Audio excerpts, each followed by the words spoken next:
Nós vamos abrir a palavra de Deus na carta de Paulo aos Filipenses, capítulo 2. Filipenses 2, versículos 1 até o 11. Faremos a leitura nesta manhã para a mensagem da palavra de Deus, nesta passagem que está registrada aqui na carta de Paulo aos Filipenses, capítulo 2, versos 1 a 11. Assim diz a palavra de Deus.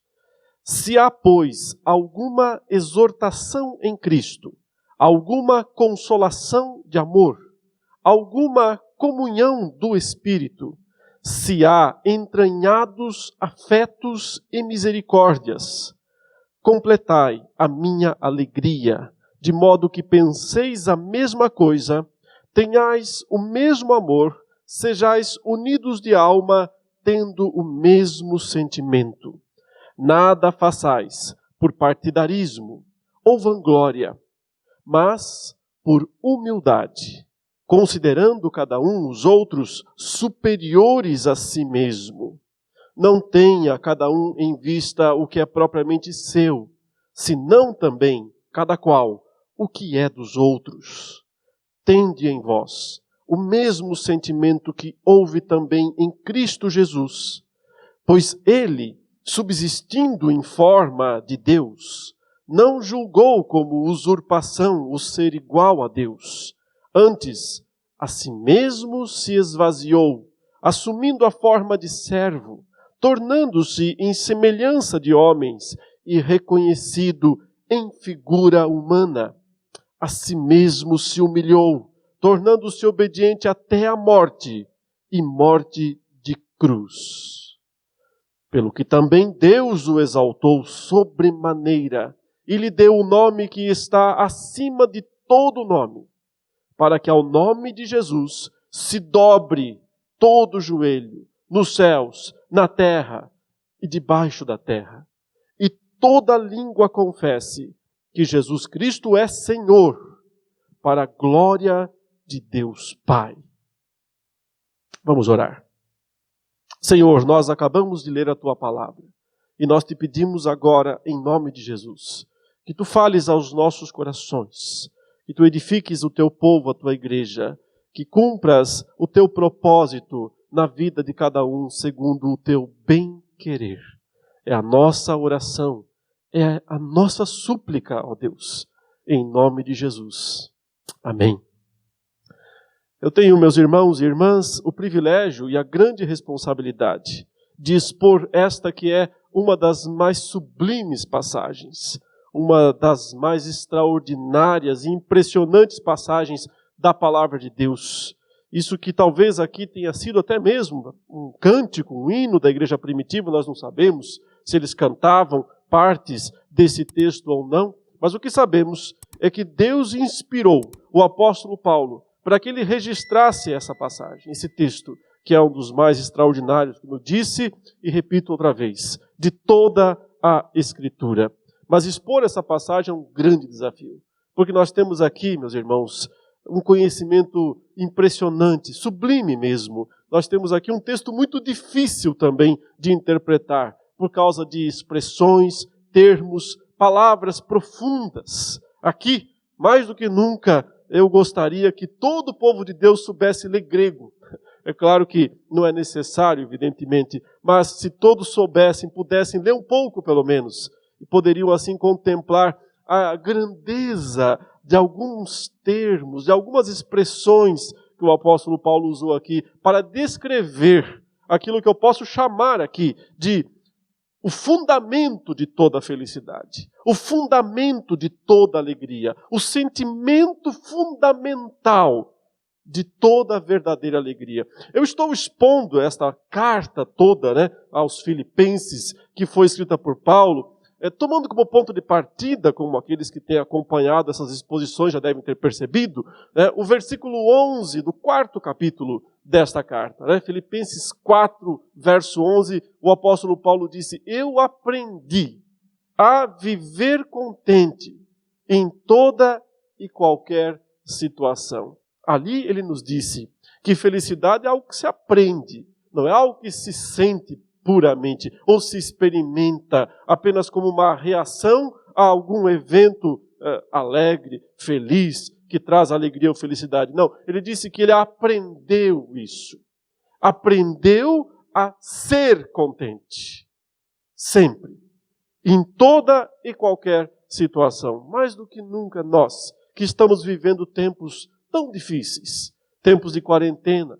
Tempos de quase prisão para muitas pessoas. Há alguns irmãos nossos que não saem de casa há 60 dias. Pessoas que estão no grupo de risco, pessoas com outras enfermidades estão preocupados. Justamente, seus familiares estão preocupados. Há pessoas com tantas restrições, pessoas que perderam o emprego, pessoas que não têm perspectiva, não sabem o que vai acontecer. Aliás, ninguém sabe o que vai acontecer. Todos estão preocupados. Pessoas distantes umas das outras, não podem se aproximar, não podem conviver, não podem se visitar, não podemos nos reunir ainda como povo de Deus, como corpo de Cristo, na igreja física, na igreja visível. Sim, são tempos de decepção, tempos de tristeza. Por que não? Tristeza é um sentimento também próprio e verdadeiro do crente.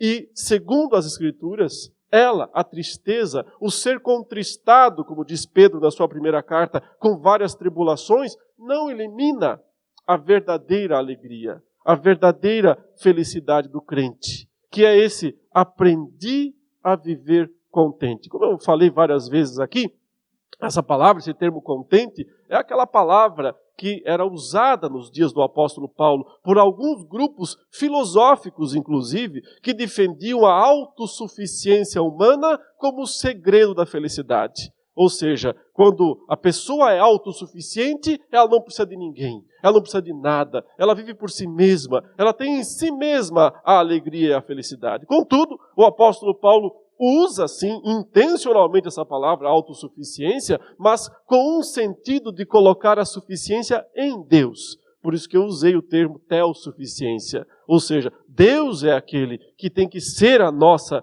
plena suficiência. E quando nós, de fato, experimentamos em Deus esse sentimento pleno de suficiência, de alegria, então as circunstâncias da vida não vão nos afetar.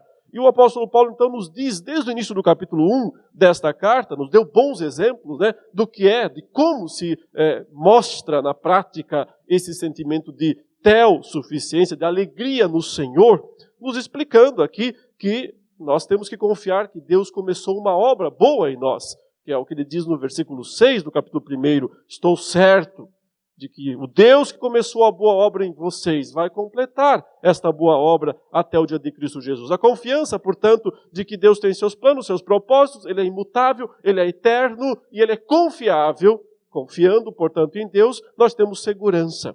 O segundo ponto aqui que Paulo descreveu no capítulo 1 foi a sua própria experiência. Ele usou a sua própria situação pessoal de prisão, de aprisionado, Ele estava numa prisão romana quando escrevia essa carta, e ele estava numa situação, portanto, que muitos considerariam calamitosa, desastrosa até, porque o maior pregador do mundo está privado de fazer a sua função, que é justamente pregar o Evangelho. O apóstolo Paulo tinha a incumbência, ele era o grande apóstolo dos gentios. Cabia a ele a responsabilidade primordial de levar o Evangelho aos lugares não pregados ainda não, que não tinham conhecimento da palavra do Evangelho, e de repente ele não pode fazer isso, porque está preso. E muitos poderiam pensar, isso é um desastre, essa é uma situação calamitosa, isso é uma prova de que Deus o abandonou, talvez. Ele diz muito pelo contrário. Aqui dentro dessa prisão, eu continuo sendo um arauto, um testemunho, uma testemunha de Jesus, e estou pregando para pessoas que eu não poderia pregar de outra forma. Para os guardas, para os companheiros de prisão, para os soldados romanos, a guarda pretoriana. Ou seja, ele mostra na prática o que é a teossuficiência. É confiar que Deus sempre está fazendo o bem e o melhor, mesmo através das calamidades, mesmo usando frequentemente uma prisão, como era o caso de Paulo, o grande apóstolo dos gentios, o grande pregador para os estrangeiros, passou boa parte da sua vida de pregação atrás das grades. Não por ter feito algum crime, não por ter cometido algum delito da perspectiva da lei de Deus, da lei moral de Deus, mas sim por desafiar os conceitos e preceitos de uma sociedade pagã, violenta, de uma sociedade que privilegiava a idolatria, o apóstolo Paulo pregava a existência de um único Deus. Mesmo estando na cadeia, na prisão, com a perspectiva clara de ser morto em pouco tempo, ele poderia ser condenado à morte, ele diz que se alegra em Deus, porque sabe que morrer é lucro, partir é lucro, e ficar não é ruim, ele diz, porque ficar significa trabalhar para o Senhor. Isso tudo está aí nos versículos 12 ao 26. E finalmente, no finzinho do capítulo 1, Paulo começa a falar da comunidade, do viver de maneira comunitária, a unidade cristã. Porque Paulo sabe muito bem que cristãos são membros de um corpo. Logo, o membro não é feliz sozinho. O membro não pode experimentar essa suficiência em Deus de maneira autônoma, de maneira exclusiva, individualista. E por isso ele passa a falar da necessidade de que se viva a fé cristã de maneira comunitária, experimentando a cidadania celeste e não a terrena, né? O versículo 27, viver acima de tudo por modo digno do Evangelho de Cristo e experimentando uns com os outros o mesmo sentimento de o quê? Ombro a ombro, fazer parte do mesmo exército, ter, portanto, uma causa para lutar. Ter, portanto, um sentido para a vida. Nós nos unimos como corpo de Cristo, como igreja, como povo de Deus, como soldados, como exército, porque nós temos um inimigo a enfrentar que não são homens, pessoas, e muito menos nossos irmãos, mas sim os poderes hostis, os poderes do mundo, os poderes das trevas.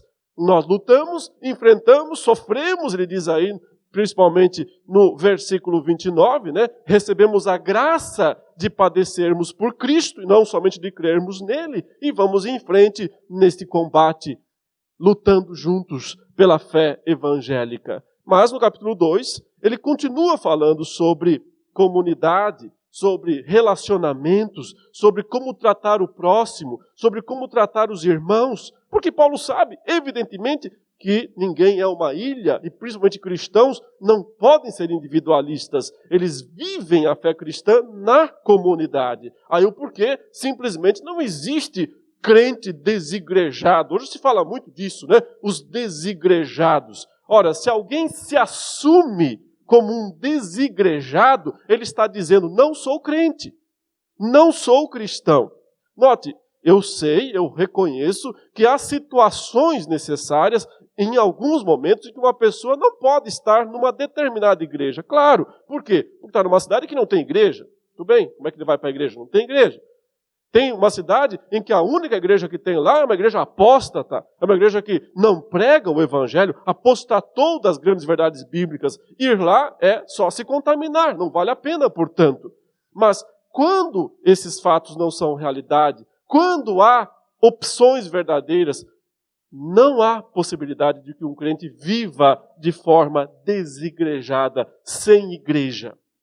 Porque igreja é simplesmente o local onde os membros expressam a sua membresia do corpo de Cristo, a sua função neste corpo.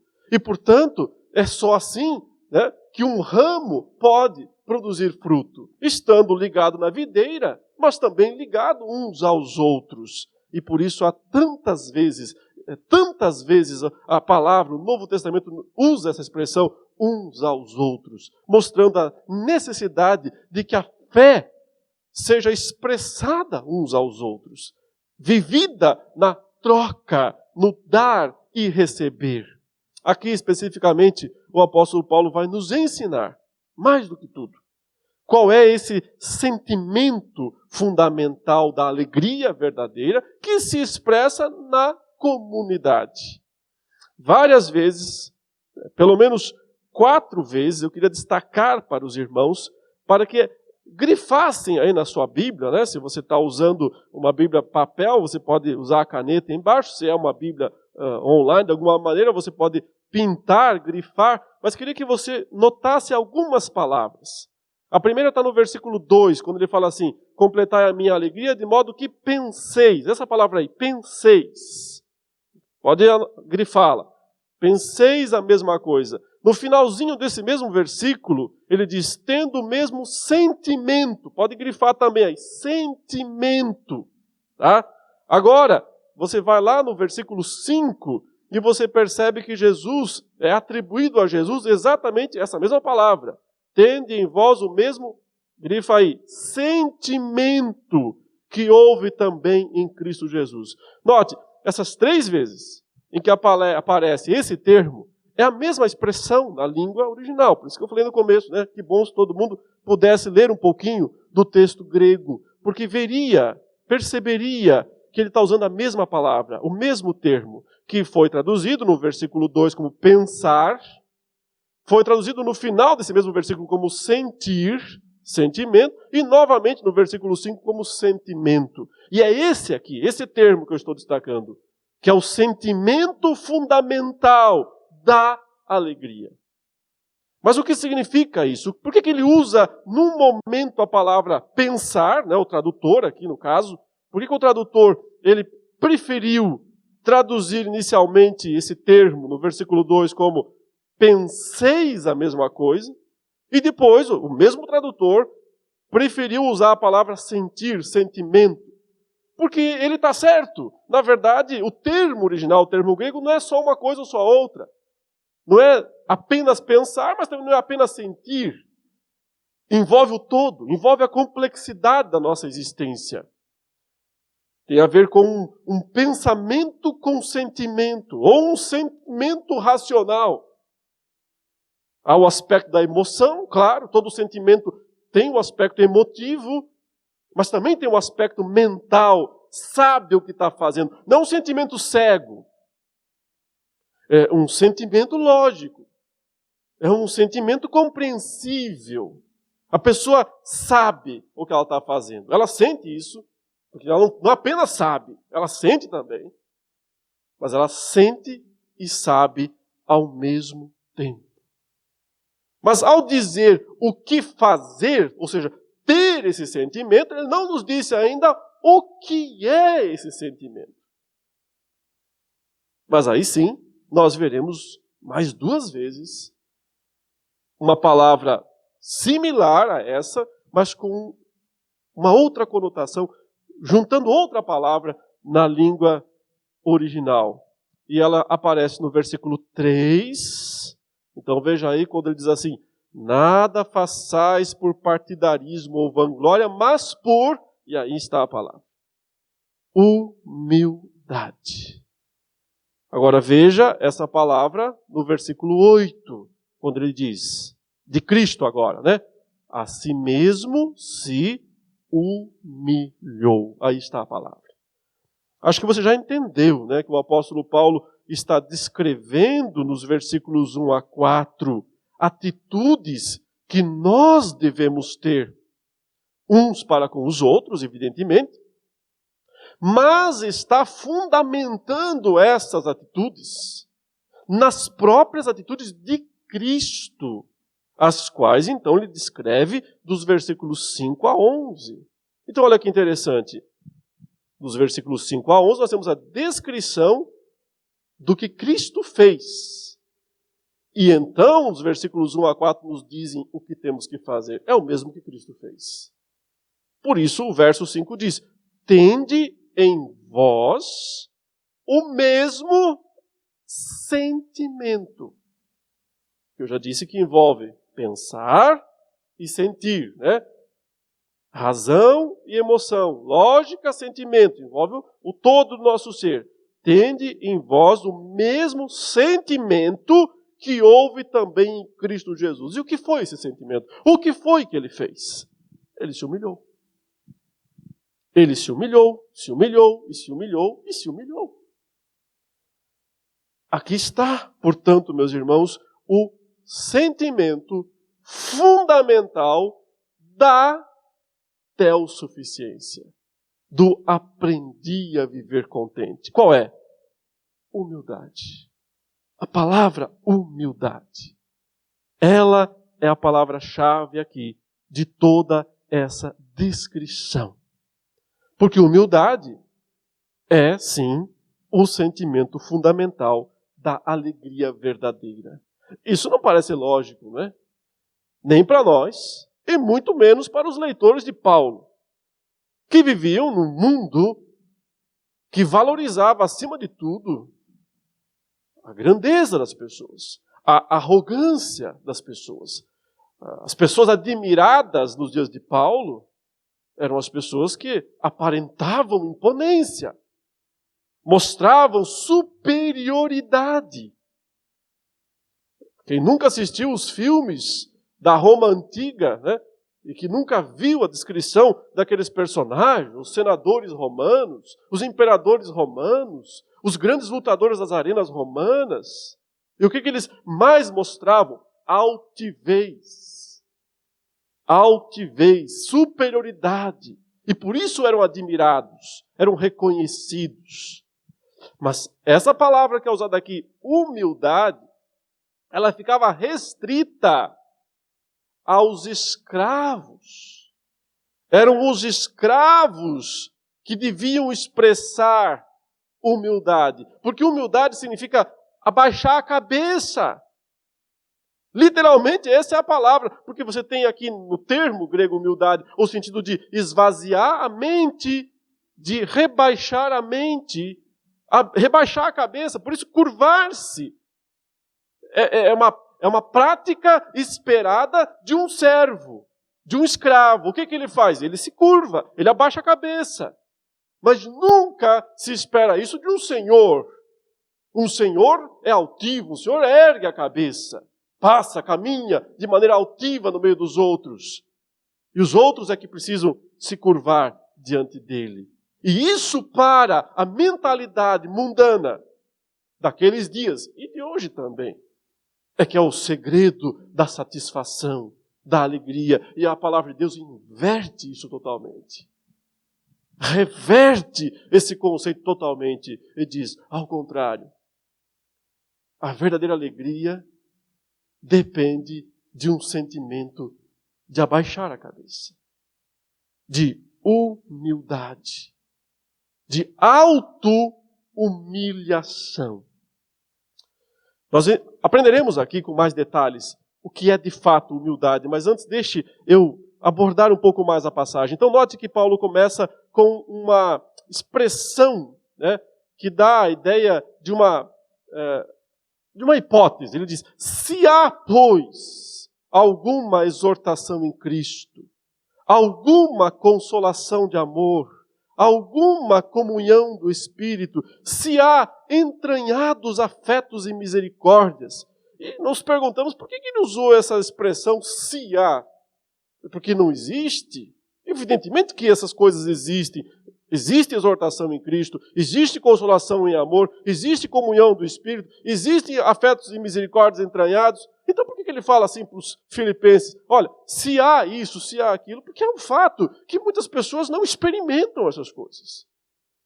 Muitas pessoas passam pela igreja, mas absolutamente intocadas. Intocadas pelo poder de Deus, pelo poder do Espírito de Deus. Elas são paredes que refratam a pregação. A pregação bate nelas e volta. E elas não são afetadas pela pregação. Elas não experimentam estas coisas. Elas não experimentam exortação em Cristo. Essa primeira palavra, se há, pois, alguma exortação, é a palavra que nós mais podíamos usar para descrever o que significa pregação. Se há uma pregação em Cristo, se há uma palavra pregada, uma palavra proclamada que visa produzir resultado, produzir efeitos. Mas é um fato que muitas pessoas não se deixam exortar. Não se permitem receber de fato a pregação, porque elas já estão armadas com todas as pedras para atirar no pregador. Com todas as pedras para não precisar receber a pregação. E por isso não experimentam o que vem na sequência, a consolação de amor. E também não experimentam o que vem então na sequência, a comunhão do Espírito. E muito menos o que vem depois, esses entranhados afetos e misericórdias. Não leia estranhados, né? Não é estranhados, é entranhados, porque o termo aqui significa aquilo que vai para as entranhas, aquilo que vai lá para o fundo mesmo. que não fica externo apenas, que não é epidérmico, que não é superficial, mas que adentra, os entranhados, os profundos, o das entranhas, os afetos, misericórdias que vão lá nas entranhas. É isso o que é preciso experimentar para ser um cristão autêntico. O apóstolo Paulo diz, recebam a minha exortação. É isso que ele está querendo falar com todas essas palavras. Recebam o que eu vou falar para vocês. Recebam essa pregação que eu vou falar agora. E ao fazerem isso, verso 2, completem a minha alegria. Aí está outra vez a palavra, né? A alegria. Ele tem usado essa palavra abundantemente nessa carta. Não preciso repetir tudo o que eu já disse, né? Estava preso, etc, etc. Sabemos disso. E mesmo assim, ele está sempre falando alegria, alegria. Mas agora ele quer que a sua alegria seja completada ao ver nos crentes de Filipos essa recepção da exortação, da proclamação da palavra, para que ela produza o efeito necessário. E qual é o efeito necessário? É o que vem em sequência. De modo que penseis a mesma coisa. Ou seja, recebam a minha exortação, o que eu vou falar para vocês, de forma profunda, né? Não bloqueiem isso, não levantem uma barreira, deixem isso ir lá no fundo das entranhas de vocês. Assim vocês vão completar a minha alegria, porque o que vocês precisam, o que eu quero, o objetivo de tudo isso é que vocês pensem a mesma coisa. Tenhais o mesmo amor, sejais unidos de alma, tendo o mesmo sentimento. Então, porque Paulo sabe que esse é o sentimento fundamental de toda teossuficiência, de todo contentamento autêntico, verdadeiro. E o que é? É justamente a palavra humildade. Agora vamos tentar entender um pouco mais o que é humildade.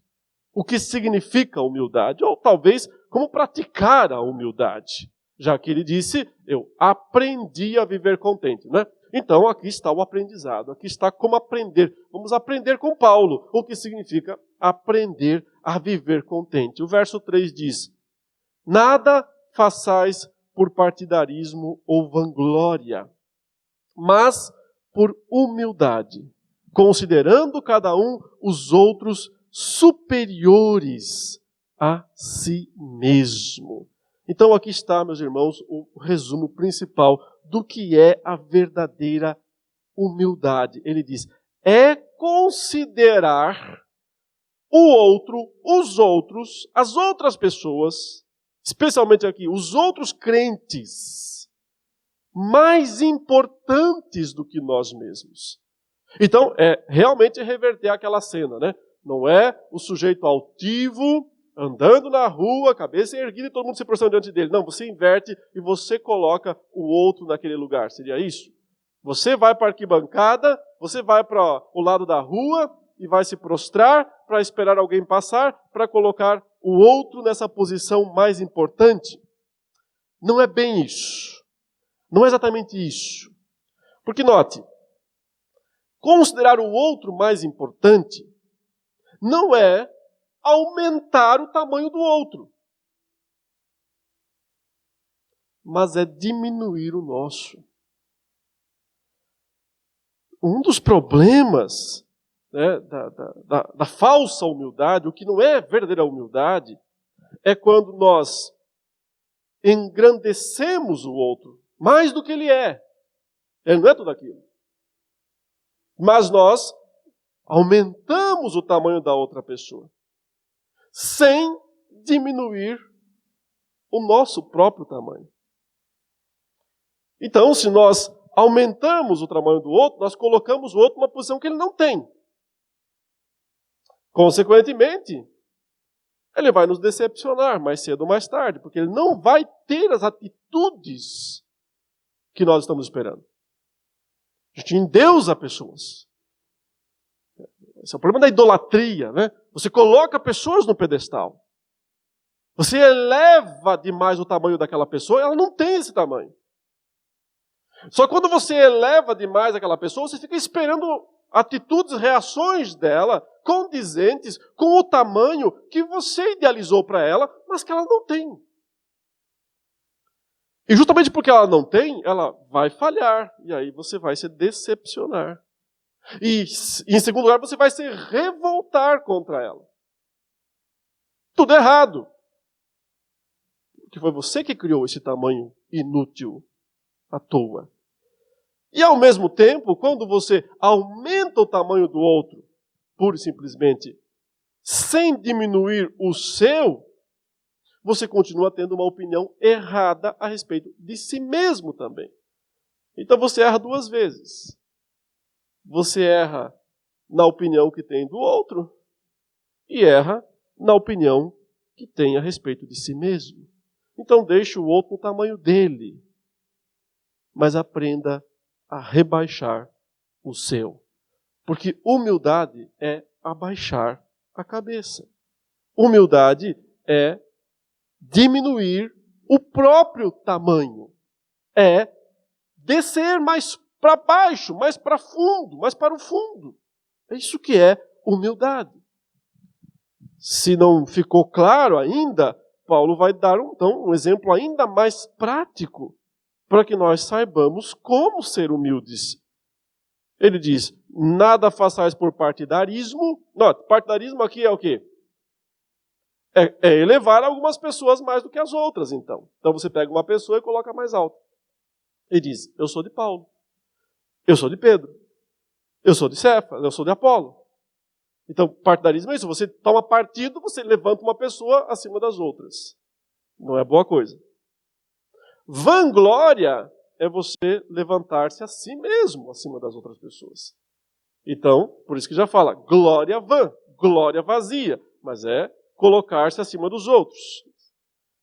Caminhos errados. Porque os dois estão muito grandes. Deixa as pessoas no tamanho delas, mas diminua o seu. Necessariamente, então, você tem que diminuir o seu, mas por humildade. Considerando os outros superiores a si mesmo. Não porque você os levantou demais. E sim porque você rebaixou a si mesmo. Mas como fazer isso na prática? O verso 4 nos diz. É simples, ele fala. Não tenha cada um em vista o que é propriamente seu, senão também cada qual o que é dos outros. Ou seja, mais atenção, porque esse é o sentido do termo aqui também, que Paulo usa, mais atenção às coisas dos outros do que às suas coisas. Mais preocupação com o patrimônio dos outros, seria isso uma boa ideia, com o patrimônio dos outros, do que com o seu próprio patrimônio. Mas Paulo não está falando aqui de dinheiro. Não necessariamente ele está falando aqui de dinheiro, ou de bens, ou de propriedades. Ele está falando aqui da espiritualidade. E o sentido claro é, você tem que primeiro se preocupar em não ferir a espiritualidade do outro do que a sua. Porque se você pensa em prevenir a sua, você está sendo egoísta. E, consequentemente, você não vai fazer o bem para o próximo. E vai prejudicar a do outro e a sua também. Ninguém sai ganhando nisso. Não espiritualmente falando. Pode sair ganhando em termos de partidarismo ou vanglória. Tudo bem. Aí tem ganhos. Vazios. Tolos.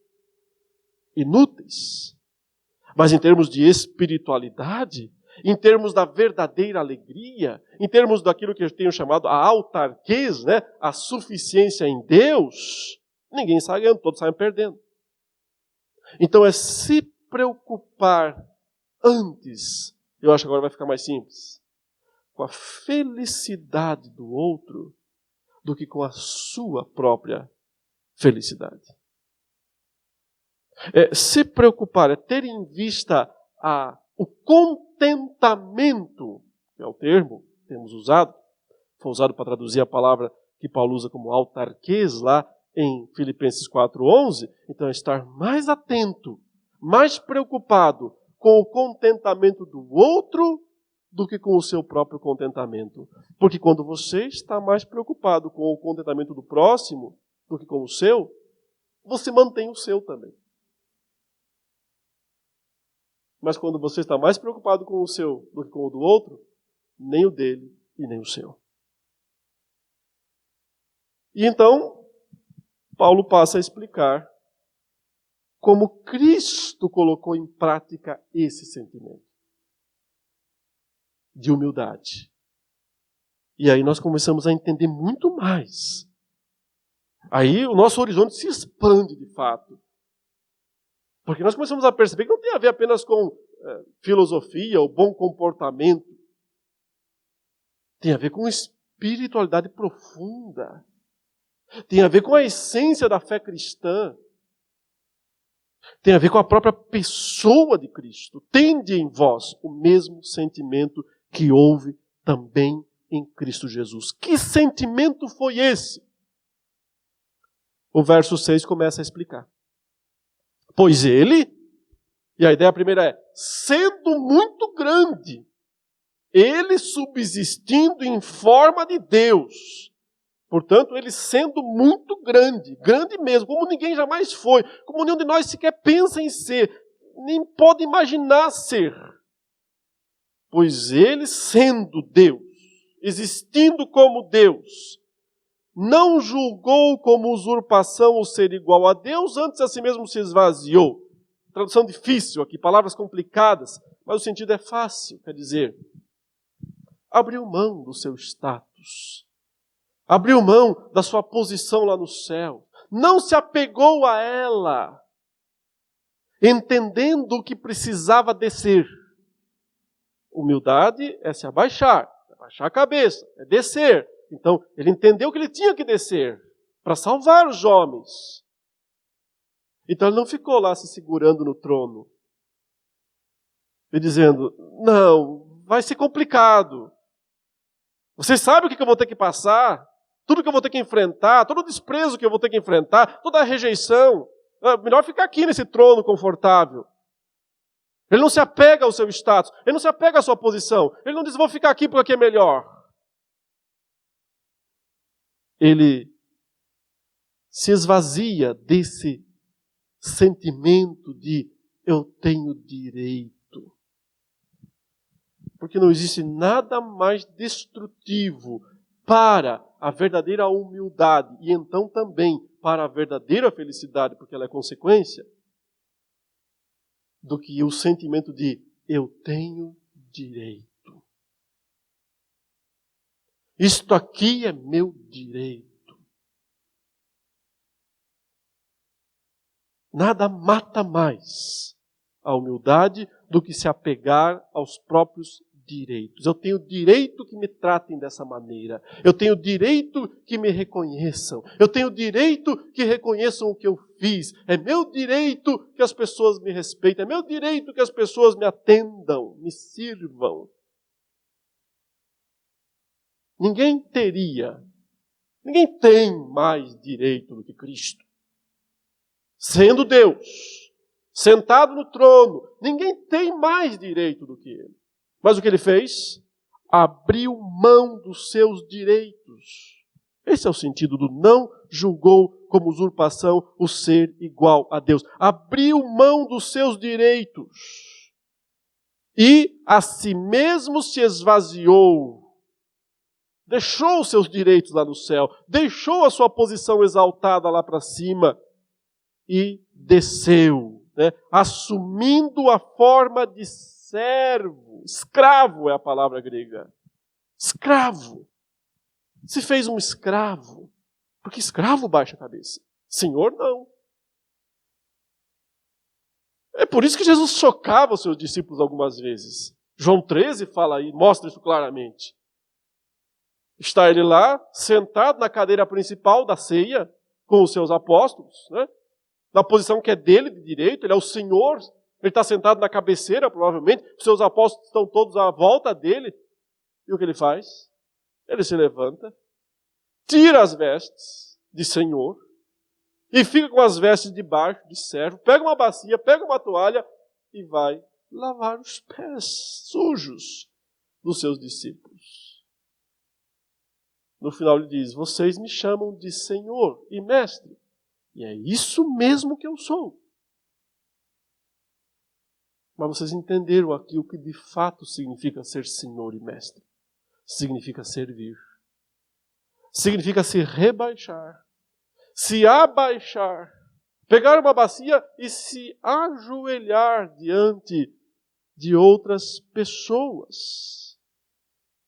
Ele assumiu a forma de servo, tornando-se em semelhança de homens e reconhecido em figura humana. Todas essas palavras apenas querem dizer que ele tinha carne, que ele era homem de fato, não uma mera aparição divina na terra, como outras vezes até ele foi. No Antigo Testamento, Jesus apareceu várias vezes, aparições temporárias. Aqui não. Em Belém da Judéia, nos dias de Herodes, não aconteceu uma aparição de Cristo ou de Deus na terra. Foi um nascimento. O Verbo se fez carne e habitou entre nós. Ou seja, ele não tentou nos ajudar à distância. Olha, fiquem aí para o lado de fora do vidro que eu vou dar uma ofertinha para vocês, mas não chegue perto. Não é assim. Ele adentrou a nossa esfera. Ele se fez homem. Esse é o sentido do se humilhou. A si mesmo se humilhou, tornando-se obediente até a morte e morte de cruz. Você percebe que aqui há uma espécie de uma escadaria que vai descendo, cada vez mais, um degrau depois do outro, cada vez mais para baixo? É isso exatamente o que o autor quis transmitir. Ele estava lá em cima. Ele estava lá nas alturas. No trono, sendo Deus. O que ele faz? Ele desce até a terra. Ele desce para ser um homem. Ele desce para ser um servo. Não um homem altivo, um homem servo. Ele vai mais profundo quando ele é obediente até a morte. E não uma morte normal, comum, mas a pior delas, a morte de cruz. Então, você vê sempre um degrau mais para baixo. E o que é humildade, meus irmãos? É saber que sempre dá para se abaixar um pouco mais.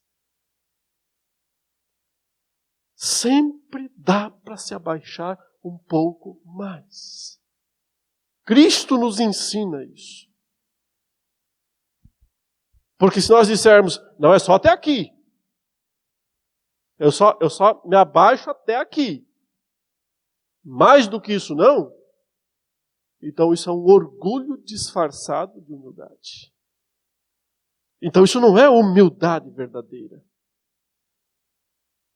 A humildade verdadeira entende que sempre dá para se abaixar um pouco mais. Sempre dá para ir mais para baixo aqui nessa história.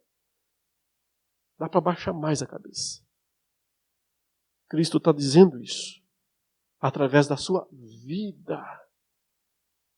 Lá das alturas dos céus para uma cruz. Não tem ponto mais baixo, infame, maldito, terrível do que a morte de cruz.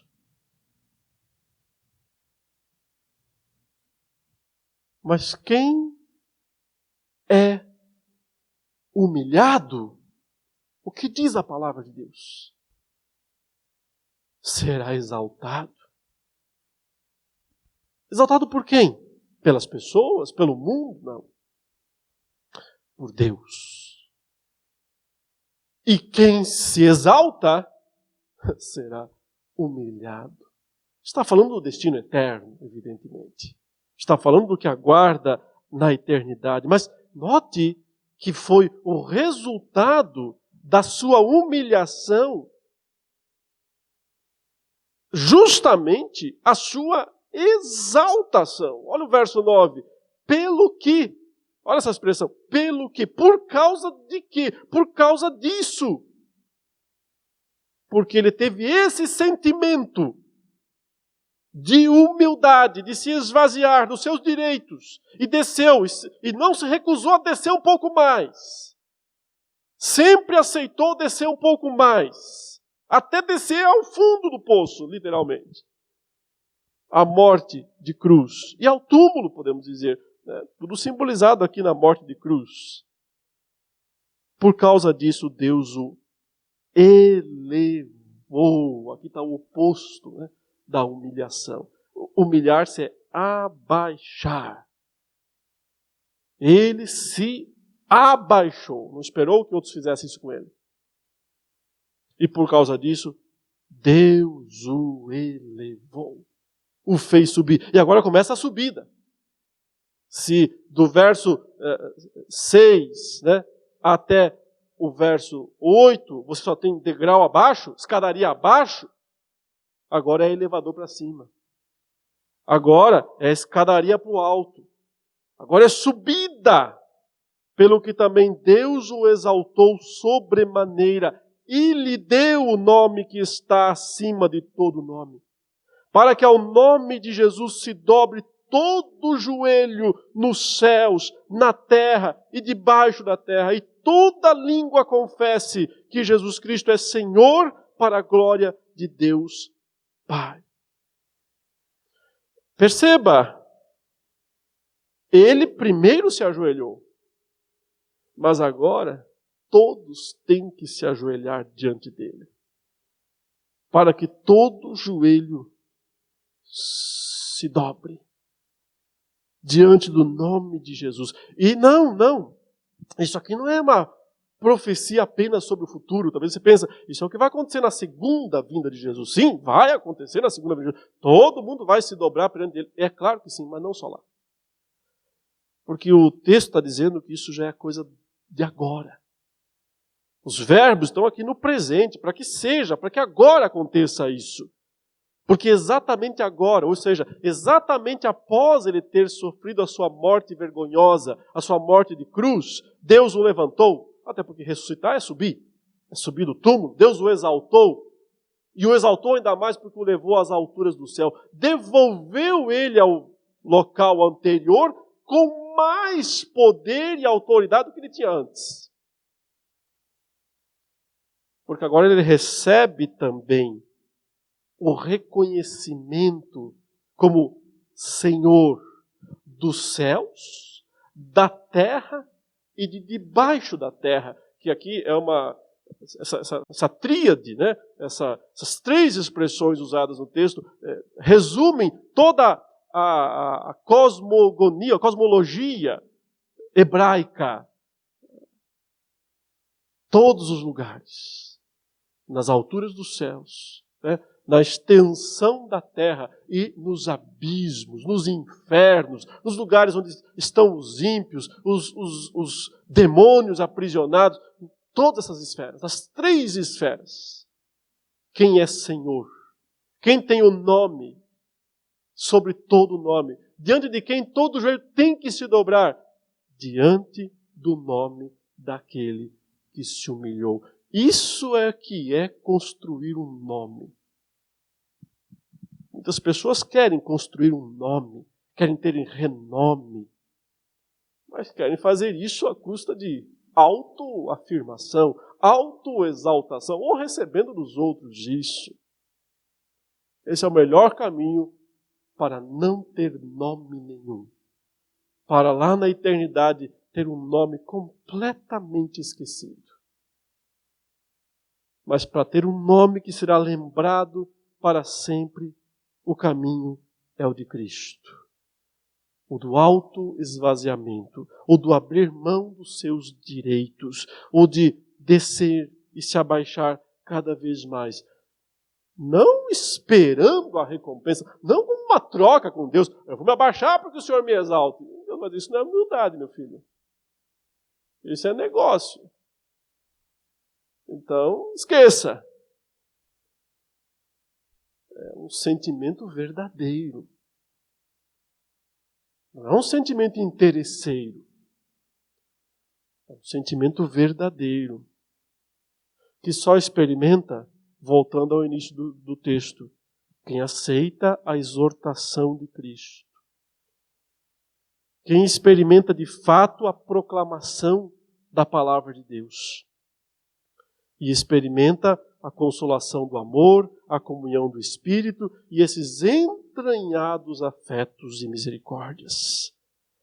Aqui, meus irmãos, está, sim, definitivamente, o sentimento fundamental do verdadeiro contentamento. É humildade. O que é humildade? Humildade é se abaixar, diminuir o seu tamanho, sem aumentar os dos outros. O que significa isso? Se preocupar com o contentamento do outro, mais, em primeiro lugar, do que com o seu próprio contentamento. Não entendeu bem o que é isso? Olha o exemplo de Cristo. Qual é o exemplo de Cristo? Sempre dá para se abaixar mais. Sempre dá para descer um pouco mais. Nesse caminho da verdadeira humildade. E qual é o fim de tudo isso? O nome verdadeiro. Qual é o fim de tudo isso? A verdadeira exaltação. Que não é a dos homens, que não é a nossa, mas é de Deus. Porque se Deus é a nossa alegria, então tudo que nos importa é ter a aprovação dele. E se nós temos a aprovação dele, já temos o melhor nome que nós poderíamos querer. Vamos orar. Santo Deus, nós reconhecemos o quanto é difícil para nós praticarmos, experimentarmos esse verdadeiro sentimento de humildade. Porque a nossa natureza, ó Deus, pecaminosa e corrupta, foi enganada pelo diabo e acha que soberba, orgulho, arrogância, sentimentos do demônio são virtudes. E é por isso, Senhor, que nós temos que suplicar a Ti, em nome de Jesus, que Tu destruas em nós essas obras das trevas. E que Tu permitas que nós experimentemos o verdadeiro sentimento de Cristo. Nos ajudes, ó Deus, a termos mais de Cristo em nossas vidas, da Sua humilhação. Também para que a seu tempo e conforme o Teu querer, Tu nos exaltes na verdadeira exaltação. Abençoe, ó Deus, todos os nossos irmãos e irmãs, em nome de Jesus. Amém.